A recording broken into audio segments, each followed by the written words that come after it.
Well, hello everyone. Mark Walden here with Grow Appalachia. Today we're going to talk about nutrient management.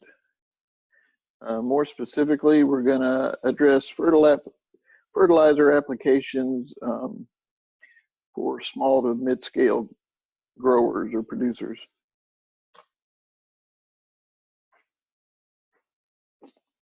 All right, let's go ahead and get started. So, nutrient management. Nutrient management can describe a lot of activities and can be attributed differently to different enterprises on the farm. It could be something as simple as applying fertilizer to the area that you'll be growing your crops in. It could also reference nutrient management for different types of livestock operations. For example, a dairy operation that has a manure lagoon. The nutrient management plan would include practices that would prevent that lagoon from contaminating adjoining land or water sources. It could mean your pasture management practices, including spreading manure, applying fertilizer. It could also be utilizing a cover crop in your growing system in order to capture unused nutrients and store or bank those nutrients during the winter. So again, those nutrients don't negatively impact soil or water nearby. Another common term around the conservation world is riparian areas. A riparian area is just the area along stream banks or waterways, lakes, ponds. That area is critical for managing nutrients coming from the farm. And I'll show you an example of a riparian area on the next slide. But the point is nutrient management can cover a lot of different things. But today we're going to talk about fertilizer estimations and application in the field. So as I mentioned, this is an example of a riparian buffer zone. And so you've got your water source here. Could be a creek, pond, lake, represent any number of things.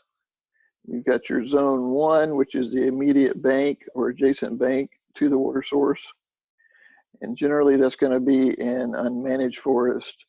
So trees and brambles and shrubs, some grasses, water-loving grasses.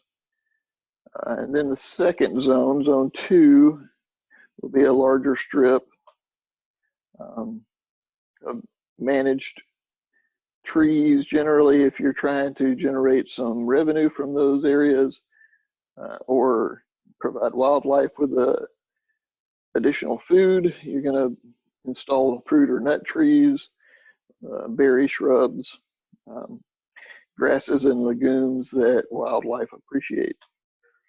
And that in zone 3, you can generally install perennial type crops. Those can be blueberries, brambles, something that's managed along your riparian buffer zone that could also benefit the farm through income or edibles. This is just an example.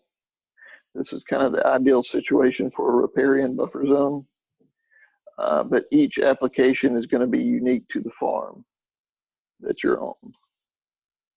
All right, let's move on. That was just an example of the riparian buffer zones. All right, nutrients for crops. So we've got our macronutrients, or the primary nutrients that crops need to be productive. your macronutrients are going to make up 95% of the biomass on a dry matter weight basis. And all that means is if you take a square foot of ground, you cut the material off of that, dry it out. Once the water has been removed from that sample, then that is considered your dry matter. And the weight of that material is going to be made up 95% of nitrogen, phosphorus, potassium, magnesium, sulfur, carbon, calcium. So these are the most critical pieces of your macronutrients, and they are the most critical in producing high quality annual vegetable crops. Additionally, plants will need some micronutrients. The micro and macro isn't critical here. It's not referencing the size of the particles necessarily, or the size of the nutrients. The macro are the ones that are going to use the most, and the micro are the ones that the plants will use the least of. Still valuable. It's important to track these. These are nutrients. Some of them are important for human health, such as iron and zinc, and some of the others in much lesser amounts.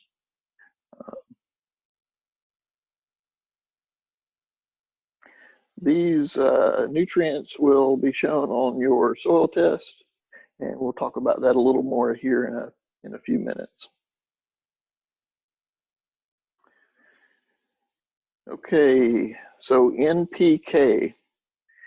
So NPK is a common abbreviation for nitrogen, phosphorus, and potassium.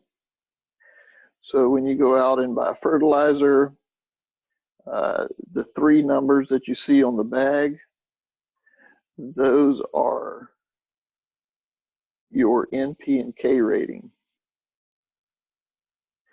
And they will always be in this order, NPK, or nitrogen, phosphorus, potassium. The example we have here is the Appalachian Mountain Pride organic fertilizer. But whatever fertilizer you purchase, you should be able to see this NPK rating or ratio somewhere on the container. It is required by law if you're selling a fertilizer product to have that rating on there.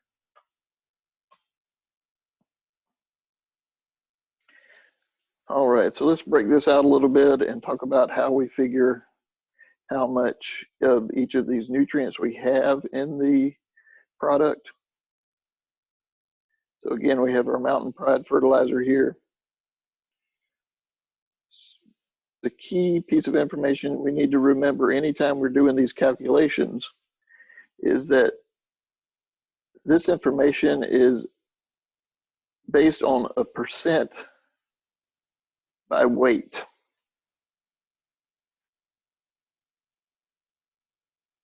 So here's our weight. And again, we're going to be in this order, N, P, K. These numbers are representing percentages: 3% nitrogen, 4% phosphorus, 3% potassium by the weight of the container. All right, so we're going to do a calculation of how much nitrogen actually is in this bag, this 50-pound bag of fertilizer.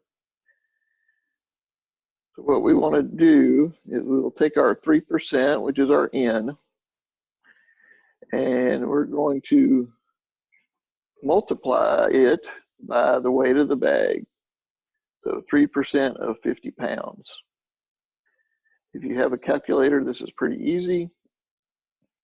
If you want to do it by hand, 0.03 is the represented whole number of 3%.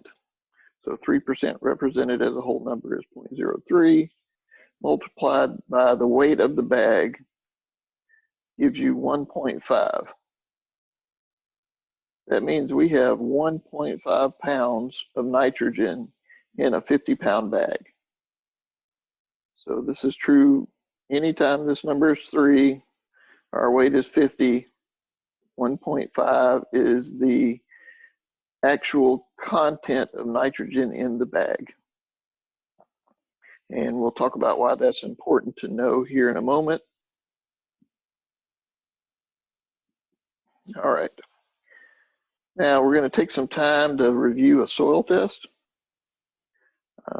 This is the critical information you need to make decisions on how much fertilizer you apply, where it's going to go, how to use it efficiently, and how not to overload your soils with nutrients that, one, are either lost by evaporation or dilution. So heavy rains can wash those out of the soil. But let's get into the soil test a little bit. All right. So what we see here, this is a snapshot of standard soil test. Depending on where you get your soil test, it may look a little different. But the first thing we'll notice is the soil analysis ratings. Sometimes this is shown from side to side. This bar graph is vertical. So we'll see our nutrients along the bottom here. We got phosphorus, potassium, magnesium, calcium, sulfur, boron, zinc, manganese, iron, and copper. And these will be mirrored up here. So these are your actual content amounts of these nutrients. So that's going to give you a snapshot of the nutrients that you have present in your soil at the time that you took the soil test.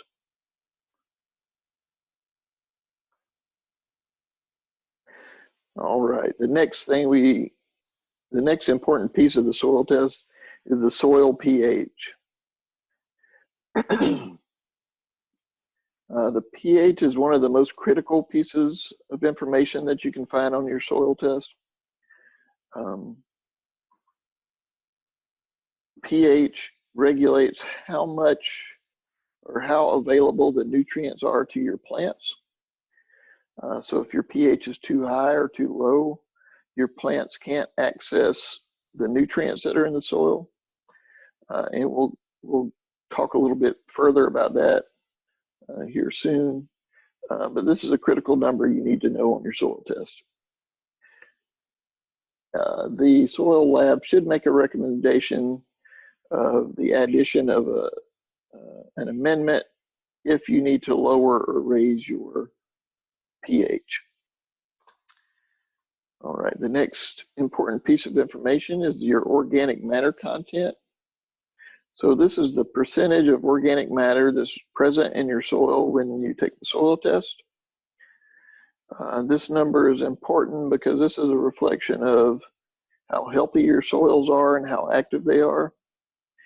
The higher your organic matter, the more food that will be available to not only your plants, but the microorganisms that work in the soil that help break down this organic matter.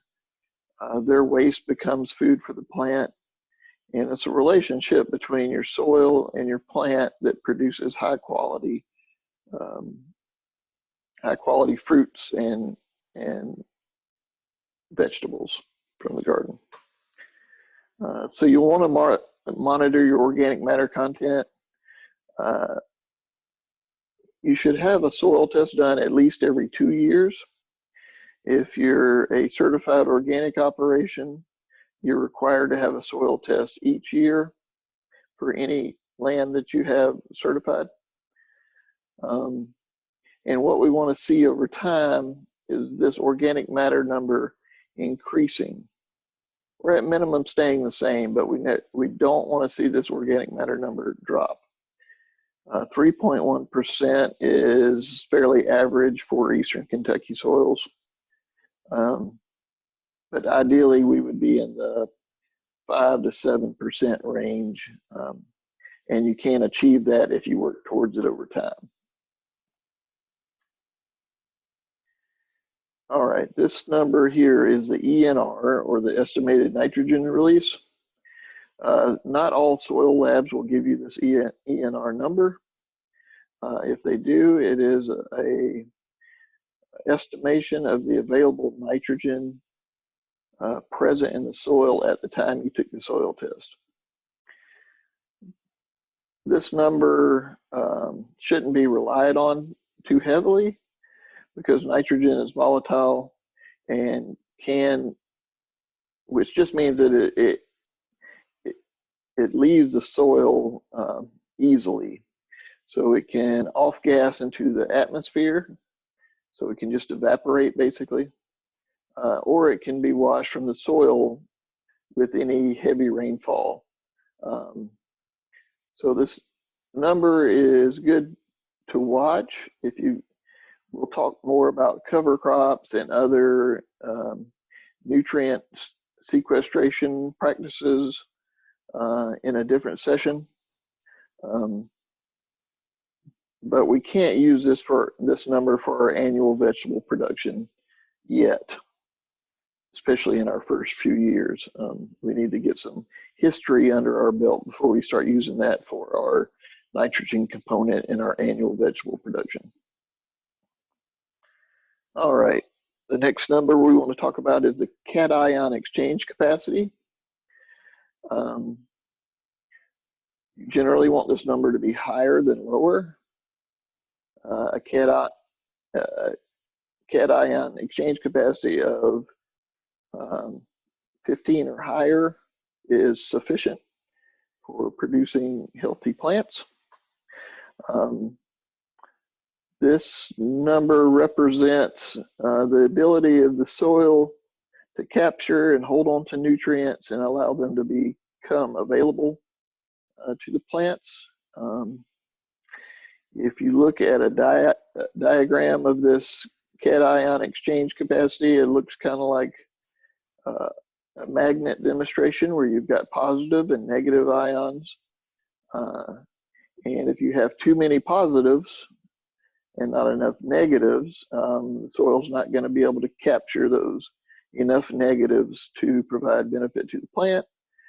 And then conversely, if you have too many negative ions and not enough positive, again, that's going to be an imbalance where your plants can't access those nutrients. But what you want to watch here is that, over time, you're verifying that you are maintaining your capacity and not seeing this number drop over time. It also is a reference to how much calcium you have available in the soil, and you can see in this example, our calcium is through the roof. So that's why this number is so much higher than 15. There's some debate on this exchange capacity, and I'll allow those folks to debate them, but what we need to know when applying our fertilizer is we want to see this number stay the same or creep up over time. All right, so we said we were going to talk a bit about pH in the soil, or the pH of the soil. So this is a pH chart. So we have 7 here, which is a neutral. The lower we go, the more acidic the soil is. The higher we go from 7, the more alkaline the soil is, or some people call it basic. And then what the colors are representing here, the green is the primary zone within the pH scale that your plants can access these nutrients. So for example, for nitrogen, if your soil pH is between 6 and maybe 7.8 here somewhere, then your plants can access this nitrogen very easily. The farther we go out, the less of this nutrient that the plant's going to be able to access. So over here at 4, your plant's basically not going to be able to access this nutrient at all. So what we want to look for in our soil is a zone that the plants will be able to take up the most nutrients, especially these macronutrients like we talked about earlier, while still having some access to our micronutrients. And so for annual vegetable crops, this is pretty much our happy zone, roughly between 6.25 and 7.5, something like that. If you were growing a different crop, they may have different pH preferences. For example, blueberries, which use a lot of iron, boron, and zinc, will be over here in this 5 to 5.75 range. So that's the value of pH. If your pH is in the right area, your plants are going to be happy. They're going to be able to access those nutrients effectively. All right, so what do we do with this information? Well, your soil lab should make recommendations on nutrient amendments to the garden. So starting with lime over here, they're recommending this lime in this example to increase our soil pH. So our soil pH in this example is 5.6.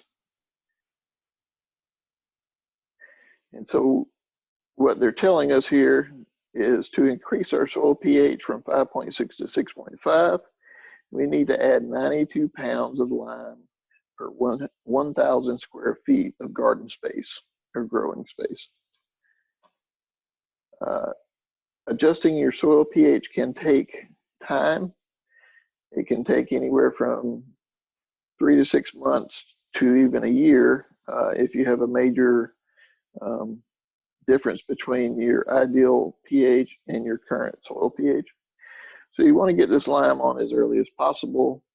If you're planning on a garden for next year, it's best to apply this in the late fall, early winter, and that gives your soil some time to, one, be exposed to rainfall, which will slowly dissolve the lime down into the soil profile, and that will help change the pH of that soil where you're planting your garden for next year.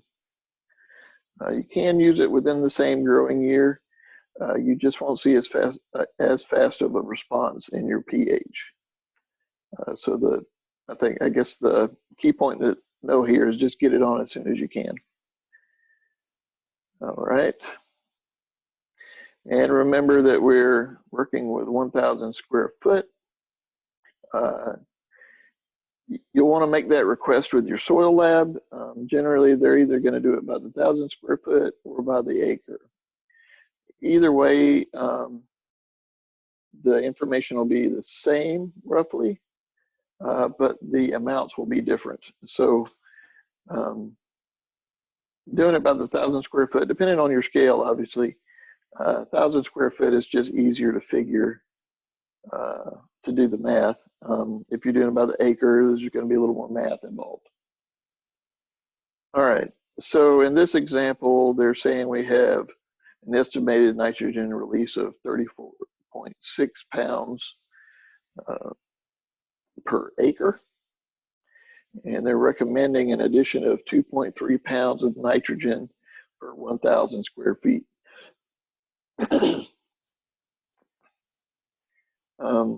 What we need to know about nitrogen is that it is volatile. So we're going to take this recommendation and we're going to make an adjustment to it.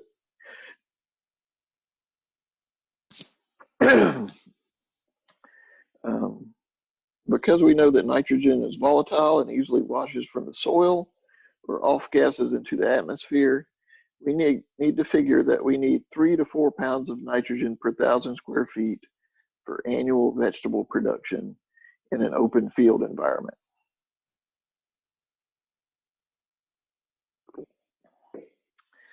The high tunnel is a little different. Because the rainfall isn't entering the high tunnel, the nitrogen isn't washed out of the tunnel so easily. But we'll talk more about that when we get into protected agriculture session. All right, our phosphorus and potassium, which they're calling phosphate and potash, which is the substance you're actually applying, but what it's affecting is the phosphorus and the potassium. And so in this example, they're recommending to add 1 pound of phosphorus per 1,000 square feet and 1.6 pounds per 1,000 square feet. So these are our other two numbers in our N, P, and K rating. Okay, so let's put this all together here. So to adjust our pH, we need 92 pounds of lime per 1,000 square feet. And then next we know that in a 50-pound bag of the Mountain Pride fertilizer here, we have 3% nitrogen, 4% phosphorus, 3% potassium. So 3% of 50 pounds is 1.5 pounds. We have 1.5 pounds of nitrogen per bag. We have 2 pounds of phosphorus per bag. And we have 1.5 pounds of potassium per bag. And so from the recommendations, remember we said we needed at least 3 pounds of nitrogen per 1,000 square feet. And we need 1 pound of phosphorus, 1.6 pounds of potassium. We're going to focus on the nitrogen. Nitrogen is our most important component. And we're going to have some of this phosphorus and potassium available at roughly the correct rates as required by the soil test. So if each bag has 1.5 pounds of nitrogen and we need 3 pounds of nitrogen, 1.5 times 2 equals 3 pounds. So we need 2 bags or 100 pounds of 343 per 1,000 square foot of growing space. All right, a few notes on that. If your soil test recommends that you only need nitrogen, then you want to choose a fertilizer that is nitrogen, either nitrogen only or higher ratios of nitrogen to phosphorus and potassium. For organic production, you can use a feather mill product, which is a 1300, which means it has 6.5 pounds of nitrogen per 50-pound bag or 13 pounds per 100-pound bag. It has 0 phosphorus, 0 potassium. To simplify the fertilizer calculations, always figure them out at 100 pounds. If you figure those out by 100 pounds, the numbers represent the same pounds per 100. So for the 343, if we figure it at 100 pounds, we know we have 3 pounds of nitrogen, 4 pounds of phosphorus, 3 pounds of potassium present in that 100 pounds. And then if you have a 50-pound bag, you just cut those numbers in half. So the 3 would be 1.5 for 50 pounds, 4 would be 2 for 50 pounds, and the 3 would be 1.5 for 50 pounds. Just an easy way to do it in your head. All right, let's talk a little bit about applying the nutrients.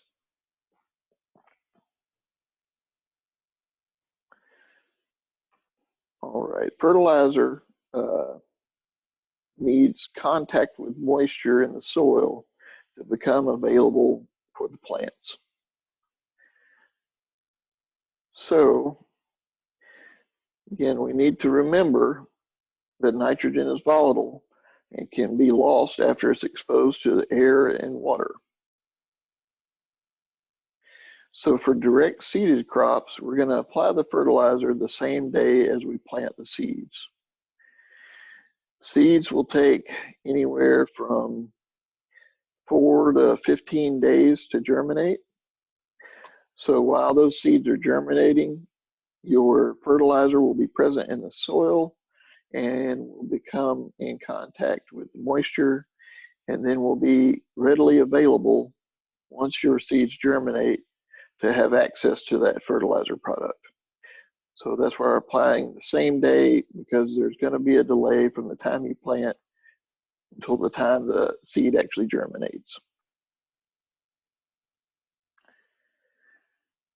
All right, so when we're transplanting crops, those crops are usually hungry. They're coming out of a tray.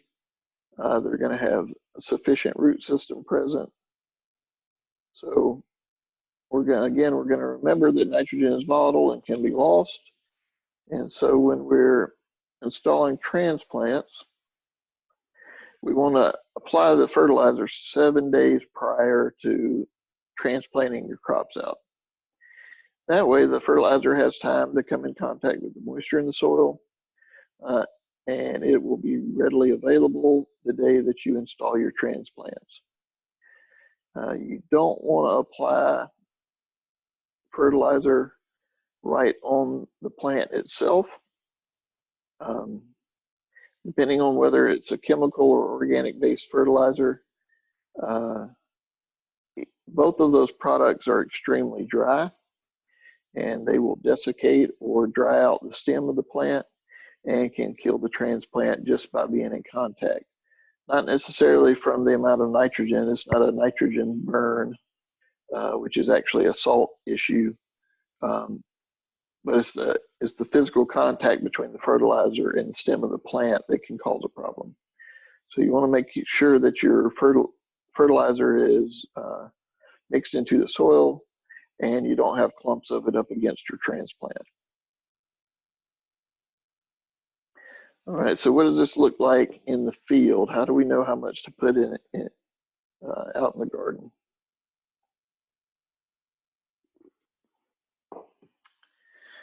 So we at Grow Appalachia recommend that you standardize your beds or rows, depending on rows and beds are interchangeable terms. But one of the ways we think about these, generally calling these beds, you can reference a row in a bed. So this could be row 1 in this bed, and then you can have rows 1 and rows 2 in this bed, rows 1, 2, and 3 in this bed. So when you break out your production planning, your production plan for the year, you may have 3 rows per bed or 2 rows per bed, 1 row per bed. If you are a single row grower and you prefer that your crops are just in one single row, then you can interchange those terms, rows or bed. We still recommend that you have a standardized bed or row width, and the row and walkway width that we recommend are 30-inch wide rows or beds with 18-inch walkways. Standardizing these row or bed sizes will help you do your calculations for fertilizer and seeds and everything, all the amendments and products you need more efficient. So in this example, we've got 30-inch wide beds, 100-foot long rows, or beds, either one. You want to apply your fertilizer in the growing zone. So we're going to be applying it here. We don't want to apply it in our walkways.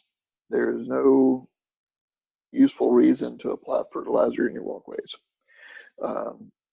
One, it's a waste of fertilizer. 2, it will allow that nutrient to run off and possibly impact neighboring stream or property that is not prepared to take on that extra nutrient load. And also it's going to fertilize your weed seed bank that's in your walkway, and it's going to cause you more labor to manage the weeds that are growing there. The next thing we want to do is figure how many square feet we have in each row or bed. And the way we'll do that is a 30-inch wide row. We're going to call it a bed from here forth. A 30-inch wide bed is 2.5 foot wide. So 30 inches is 2.5 feet. And if you have a 100 foot long bed, then 2.5 width times 100 length gives you 250 square feet per bed. So we know I have 250 square foot per bed. All right, so let's complete this example. All right, we've got our 343, or NPK, which is 3% nitrogen, 4% phosphorus, 3% potassium. To meet our nitrogen needs, we'll use 100 pounds of 343 fertilizer per 1,000 square feet. And we'll note in the previous slide that we have 3 beds, which equals 750 square feet. So if we take the 750 square feet of growing area, that equals 75% of the 1,000 square feet that we're figuring by. So if we know we're at 75% of 1,000 square feet, that means we need 75% of the 100 pounds of 343 we had for the 1,000 square feet. So 75% of 100 pounds is 75 pounds for the 3 beds, or 3 rows. So if we break that down into single rows, so we take the 75 pounds, we divide it by our 3 rows or beds, and we're going to need 25 pounds per row or bed.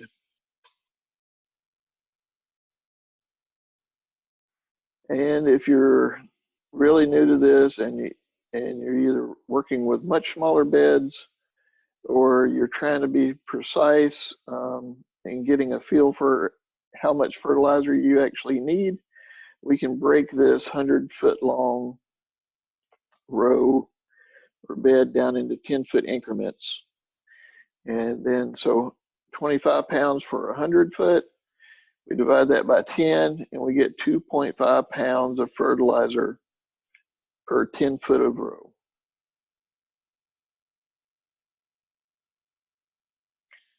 All right. So let's actually get in the field and talk about applying fertilizer in the field. All right, so this is a broadcast spreader. It's got a hand crank on the other side. This wheel turns. This is a gate lever. So at this point, this is closed. And as you move it through these notches, a little plate inside of here opens wider to allow more material to come out faster.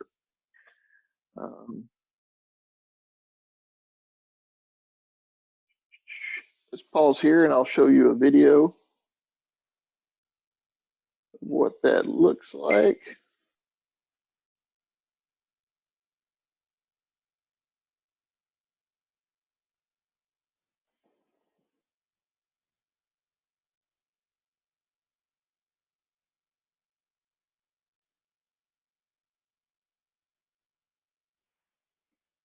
Stay with me.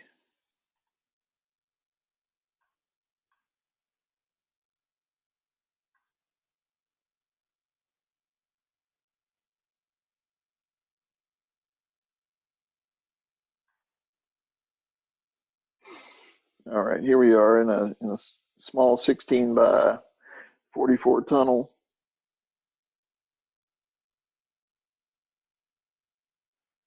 All right, and so the crank, this material, you can't see the material coming out because it's so small. But basically, while I'm cranking this out, we've got fertilizer going all the way across here. one side to the other. And so that means I'm fertilizing my walkways, my rows, everything in that area. All right, let me get back over to our presentation.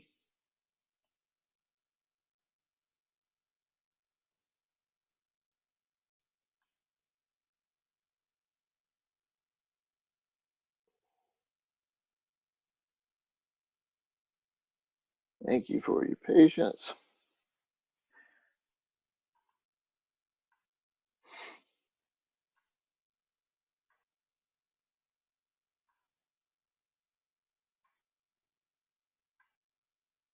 All right, there we are.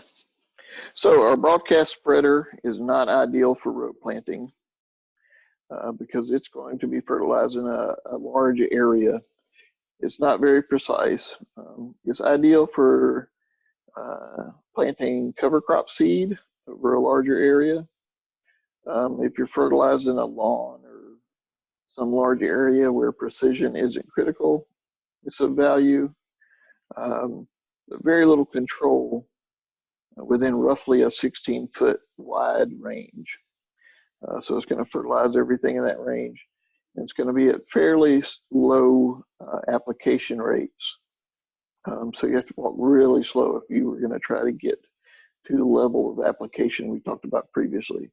So it's a tool to have in your shed, but not ideal for fertilizing in your beds or rows. All right, hand application. It's a great way for beginning fertilizers, or if you just don't have equipment. I'm gonna try to show us a video here again, so y'all bear with me.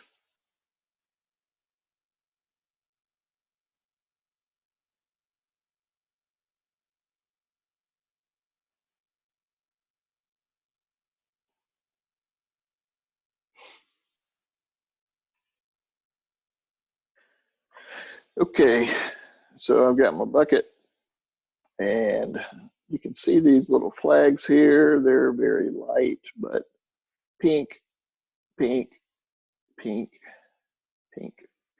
So these flags are every 10 feet of row. So this is my row or bed here. And so I'm using a small container. Basically what I'm using is a recycled mayonnaise jar.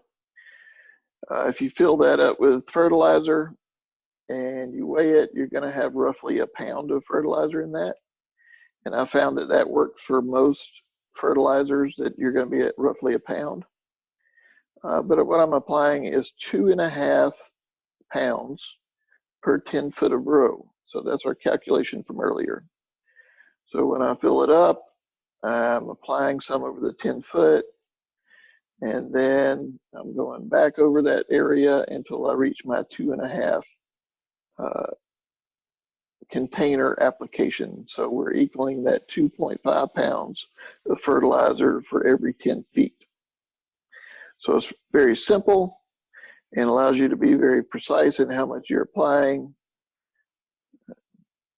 I'm not using full jars because I don't want to waste fertilizer in this area.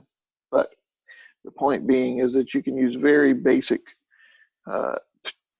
items that you find around the house to make that fertilizer application. All right, let me get this switched back over.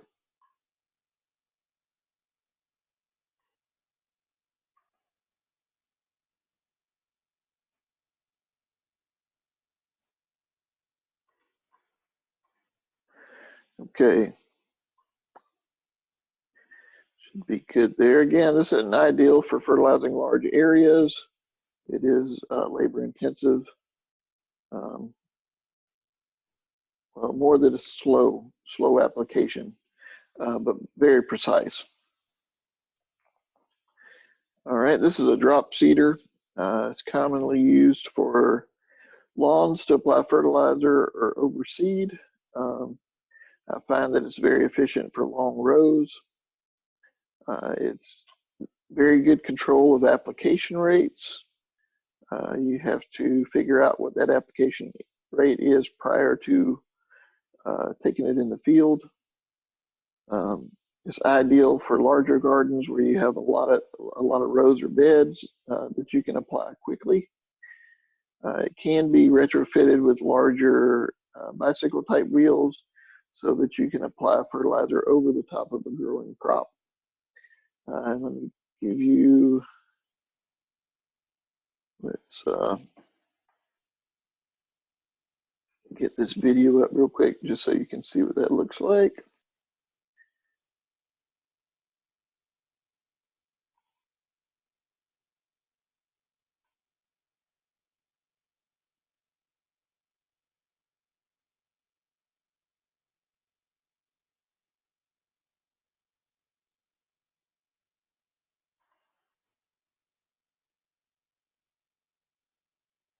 All right, here we go.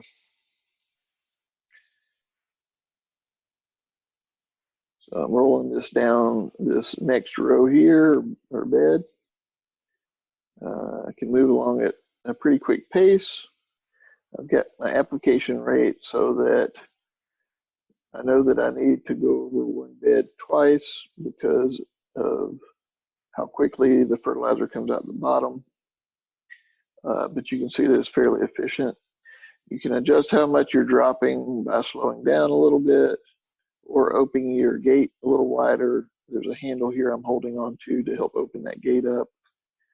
So fairly efficient. This is what happens inside the container. So you've got a little paddle wheel that is feeding the fertilizer to the gate at the bottom of the equipment.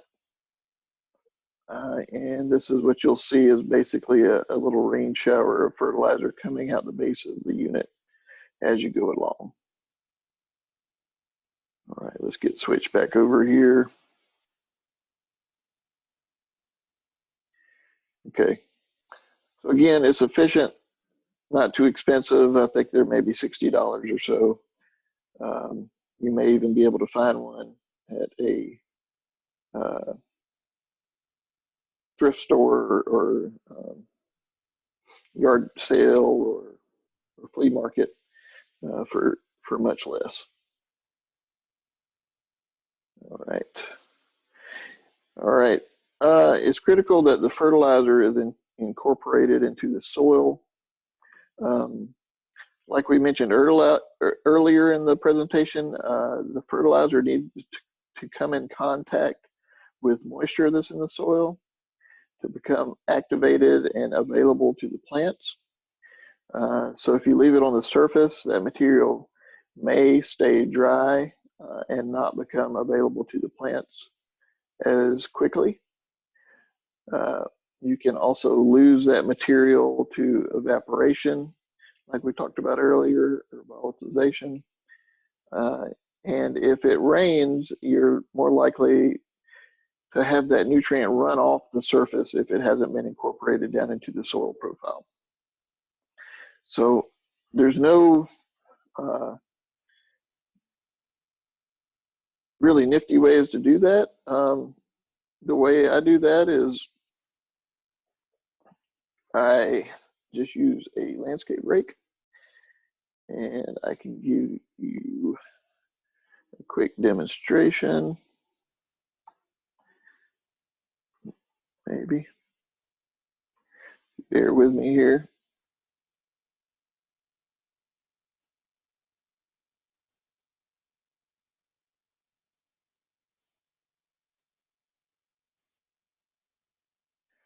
All right, so I've got a landscape rake that's about 2 foot wide, and I'm just walking down through there raking the surface. The fertilizer gets below the surface. You're dragging soil material over the top. You can make quick work of a 50-foot long bed or more. Pretty straightforward, no secrets. You can see the soil building up in front of the rake, and it's putting a light covering over the top of the fertilizer. All right, let me jump back around over to our presentation slide. You could also incorporate this, the fertilizer into the soil with light tilling, so very shallow surface tilling. don't want to till too deeply, or you'll be pulling weed seeds up from deeper in the soil profile. And then also you could use a natural mulch on top, like straw, or leaves or something like that, that's going to allow the moisture to stay at the surface, which will provide the moisture needed to the fertilizer to get that fertilizer available to your plants. Side dressing. So you'll need to side dress or apply fertilizer along the sides of your crop. For any crop that has a maturity rate longer than about 60 days, you'll want to apply that fertilizer roughly halfway through the maturity of the plant. This is a earthway spreader, which is fairly common and fairly inexpensive. They're around $100 plus some additional attachments. This is the fertilizer hopper for the earthway. There's a little kind of like a plow on the front. It cuts a little furrow, and then it drags a chain across to drag some soil back over whatever you're putting in the ground. This is a quick and easy way to do some side dressing, but in order to use this for side dressing, you've had to keep your bed free of weeds, and it needs to have some general tilth. If it's a hard, crusty soil, the plow's not going to push through. But you can make quick work of side dressing with an earthway if your soil surface is appropriate for using this tool.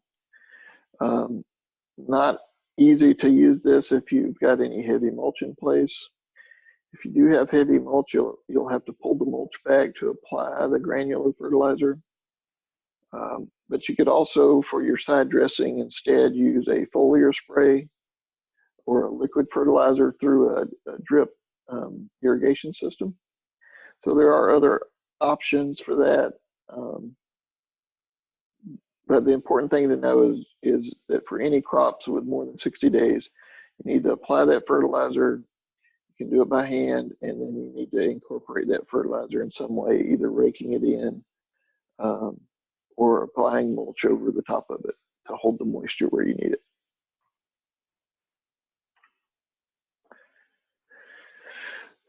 All right, any questions that we have? Mark, that's me, Mark Walden. I have my email here and my office number, and my co-manager for this project, Kayla Preston. Her contact information is here as well with her work number. So as you review this material, if you have any questions or something doesn't make sense, please reach out to us. We'll be glad to help you. We don't have all the answers, but we generally know where to find them. And I look forward to hearing whether or not this helps folks. All right, I think that we are done for today. Thank you for joining us, and happy gardening.